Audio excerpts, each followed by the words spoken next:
নমস্কার বন্ধুরা, সোনালী কিচেনে সবাইকে স্বাগত জানাই। আজকে আমি কারি পকোড়ার রেসিপি আপনাদের সাথে শেয়ার করব। গরমের দিনে ভাত বা রুটির সাথে কিছু বানাতে চাইলে এই রেসিপিটা অবশ্যই ট্রাই করতে পারেন। আজকে কারি পকোড়ার সাথে খাওয়ার জন্য চটজলদি জিরা রাইসের রেসিপিও আপনাদের সাথে শেয়ার করব। আজকের ভিডিওটা আপনাদের খুবই ভালো লাগবে। কিচেনের রেসিপি যদি আপনাদের ভালো লেগে থাকে তাহলে অবশ্যই করবেন, শেয়ার করবেন, সোনালী কিচেন চ্যানেলটা সাবস্ক্রাইব করে দেবেন। তাহলে ভিডিওটা শুরু করা যাক।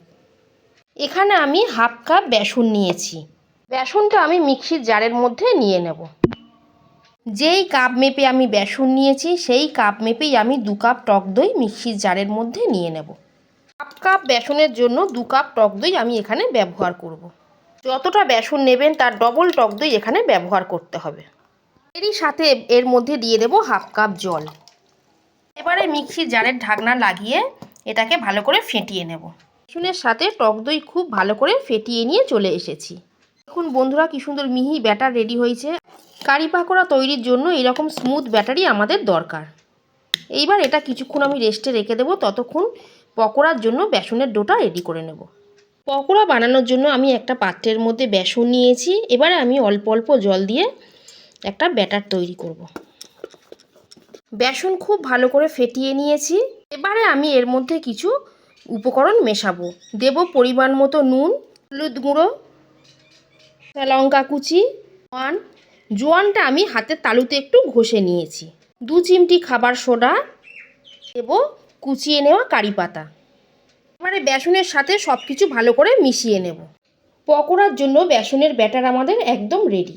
গ্যাসে কড়া বসিয়ে আমি সাদা তেল দিয়ে গরম করে নিয়েছি। এবারে এর মধ্যে দিয়ে দেব শুকনো লঙ্কা আর গোটা কালো সর্ষে, গোটা জিরে, অল্প একটু হিং, হাফ চামচ আদা কুচি, তার সাথে দেব কারি পাতা।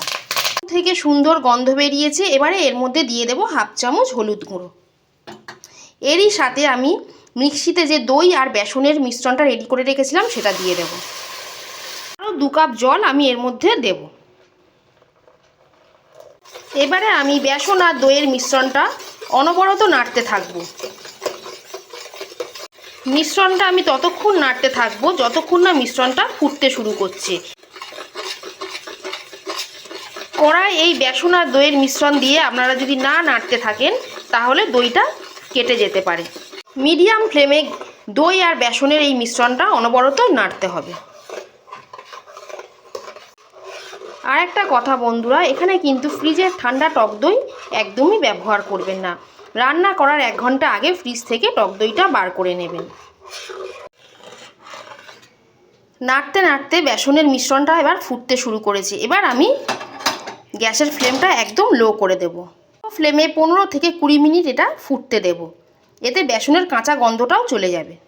এটা ততক্ষণ ফুটুক, আমি অন্য গ্যাসে কড়া বসিয়ে পকোড়াগুলো ভেজে নেব। পকোড়া ভাজার জন্য কড়াইয়ে সাদা তেল দিয়ে দেব।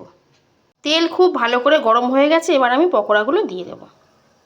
কারি পাকোড়ার পকোড়া কিন্তু খুব বেশি লাল করে ভাজবেন না, একটু সাদা সাদা ভাজবেন, তাহলে খেতে বেশি ভালো লাগে। পকোড়াগুলো আমার ভাজা হয়ে গেছে, এবার তুলে নেব। পকোড়াগুলো কতটা সফট তৈরি হয়েছে আমি আপনাদের একটা ভেঙে দেখাচ্ছি। দেখুন বন্ধুরা, ভিতরটা কি সুন্দর জালিদার হয়েছে। এবারে আমি বেসনের এই মিশ্রণের মধ্যে দিয়ে দেব পরিমাণ মতো নুন আর তার সাথে ভেজে রাখা পকোড়াগুলো দিয়ে দেব। এটা 2 মিনিট ফুটুক, ততক্ষণ আমি এতে দেবার জন্য একটা তড়কা রেডি করে নেব। গ্যাসে একটা ফ্রাই প্যান বসিয়ে দিয়েছি। এর মধ্যে দিয়ে দেব 1 চামচ ঘি, শুকনো লঙ্কা, কালো সর্ষে, গোটা জিরে, হিং, চেরা কাঁচা লঙ্কা আর দেব কারি পাতা।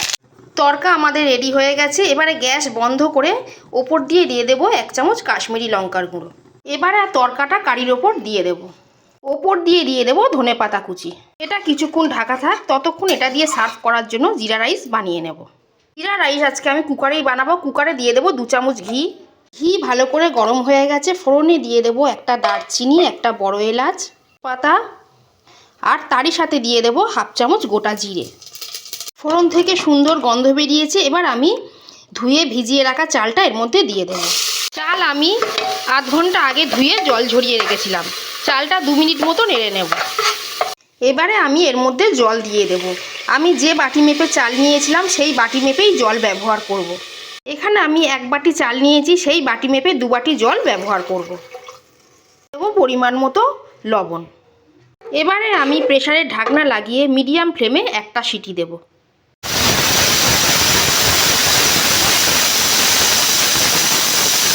দেখুন বন্ধুরা, জিরা রাইস কত সুন্দর ঝরঝরে তৈরি হয়েছে।